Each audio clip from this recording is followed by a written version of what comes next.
To give you an example of the power of suggestive influence, imagine you're a little kid and you want to learn how to play guitar and you go to a guitar teacher.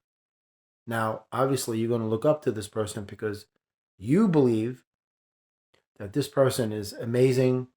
They know so much. They know something that you want to know. They know to do something. They know how to do something that you want to learn how to do. So you look up to them, you trust them, you have faith in them, you believe what they say.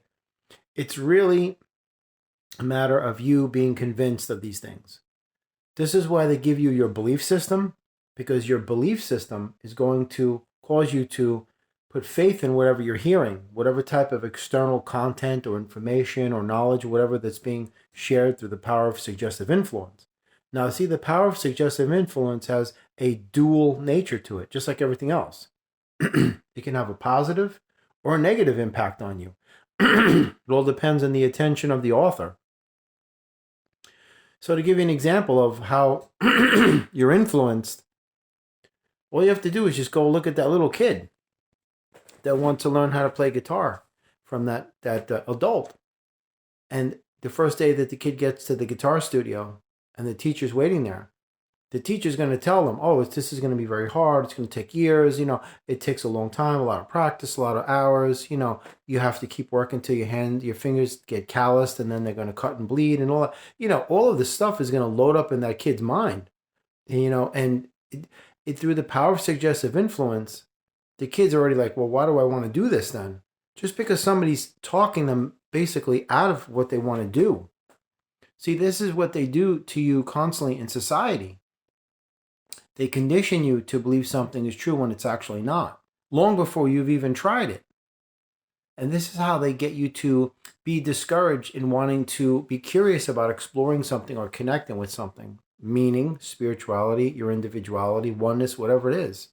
That's why they encourage you to go to the religious organizations and discourage you from actually exploring your own individuality as a cosmic being. And the most important thing to remember here is that the more belief you have in these things, the more power they will have over you, because what you're doing is you're absorbing these informations, these energies through the power of suggestive influence. Once you're convinced of them being factual, evident, clearly true, based in reality, that's when your mind, the physical mind, will go to work in making those things real. And your belief system will just only serve to fortify, reinforce, and bolster these types of informations if they're in alignment with the social narrative. But if they're not, your belief system will attempt to kick it out at any and all cost.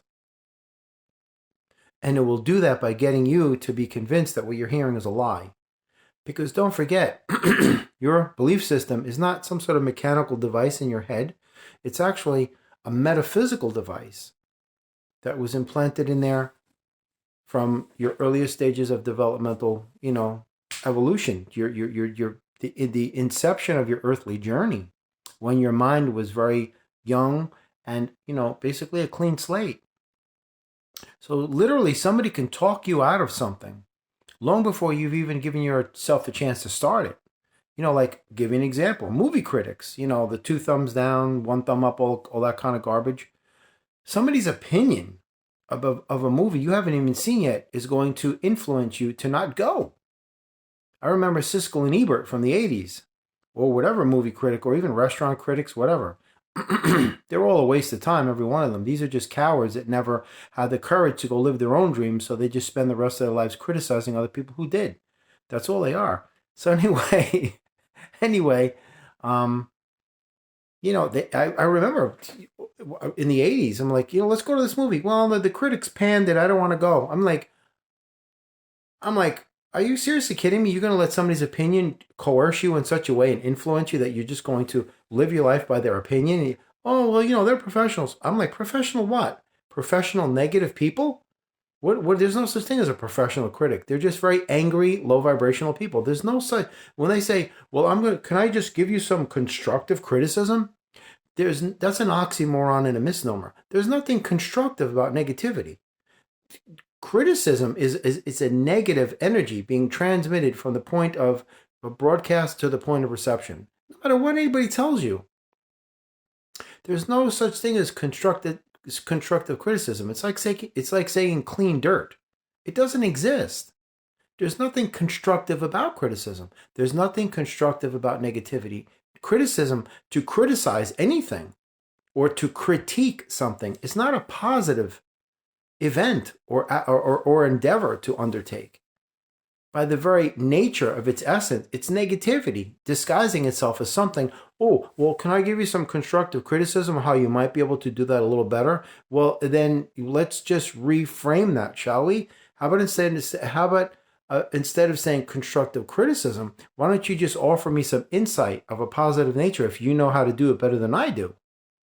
I remember one time on the Tonight Show with Johnny Carson in 1986, I think it was. Chevy Chase was the guest, and he did a movie called The Three Amigos with, I think it was Martin Short, and I think it was Steve Martin. The movie was, it was all right. But Siskel and Ebert happened to have been on the show that night as well. Those were two critics from the 80s.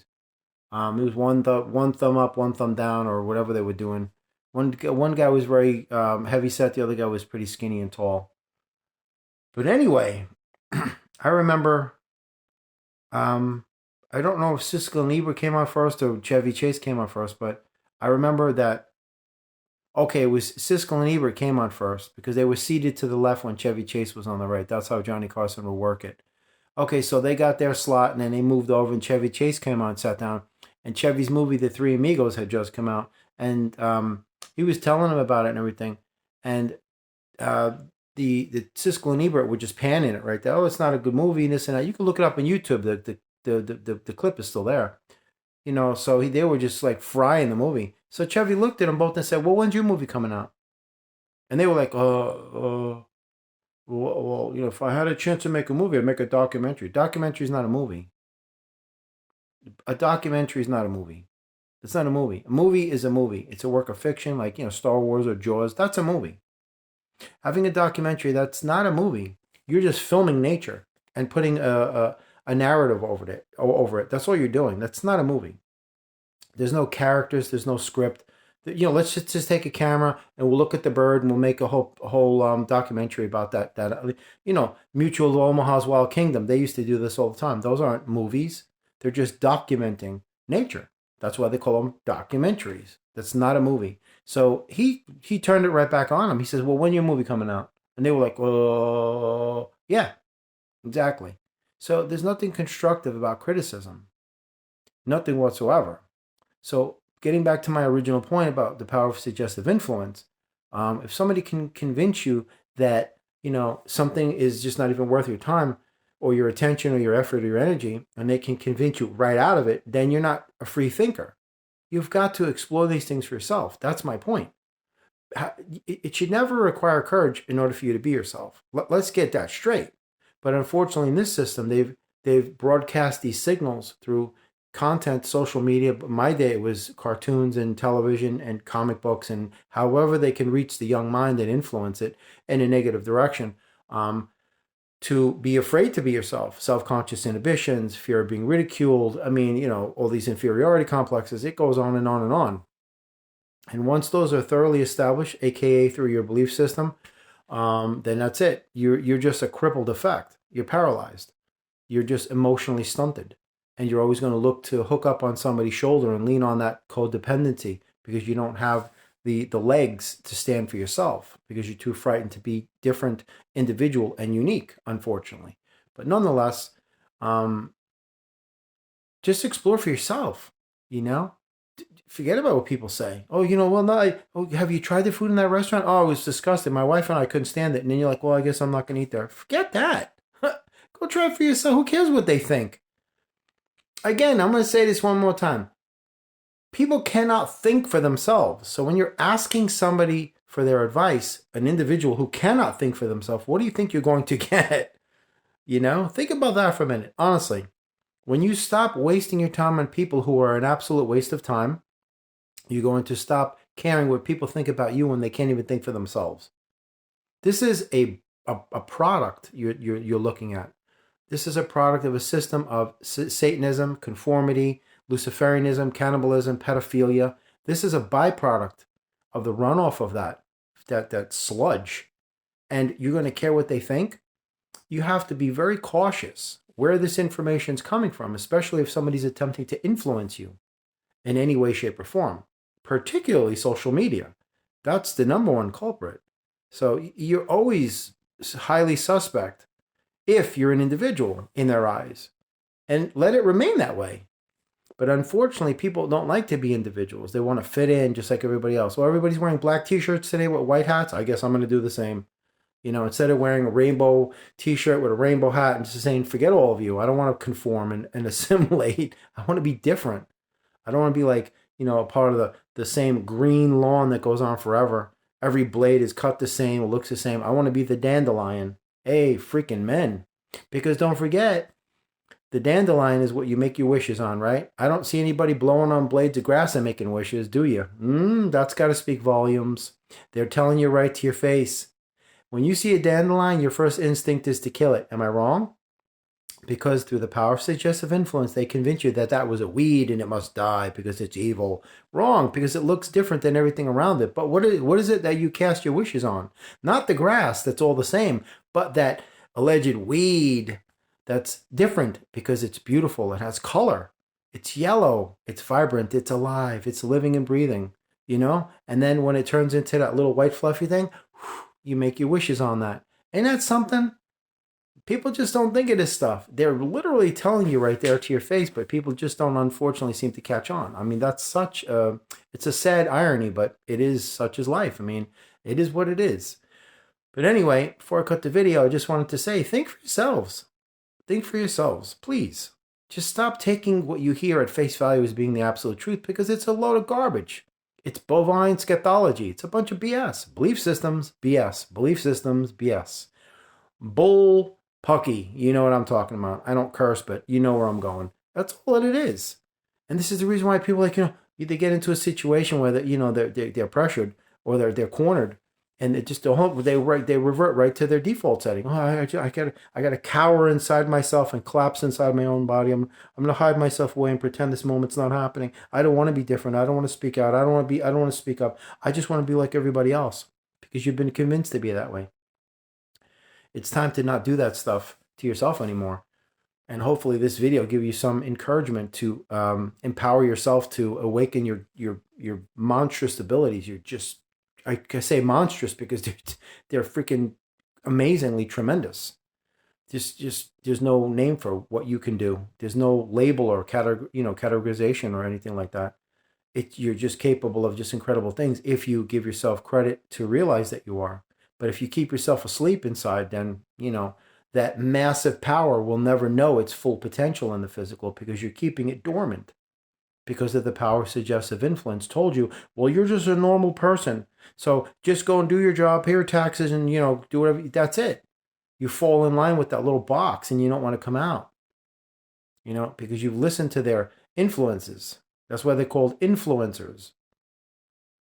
Through the power of suggestive influence, if they can convince you as to what they're saying being the truth, your mind will go to work in such a manner, aka the placebo effect, to make it a reality. And unfortunately, that'll be your cage for the rest of your life that you will never be able to come out of because you refuse to accept the fact that it's an illusion. It's an emotional crutch.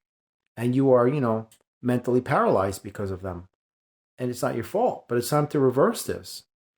Like I said in previous videos, your identity is your business. You can identify with whatever you choose. You don't have to identify with this world or being a human. That's cool. I think it's cool. I do it a lot too. I don't relate to human beings because I'm not one. I don't identify with them. I never did as a kid, and I never will. To the moment I leave this earth, I won't. I think that some of them are cool, but the rest of them are just going nowhere real quick. They're going to have to come around this place millions of times before they, that light bulb above their head pops up and say, oh, wait a minute, I think this is a simulator.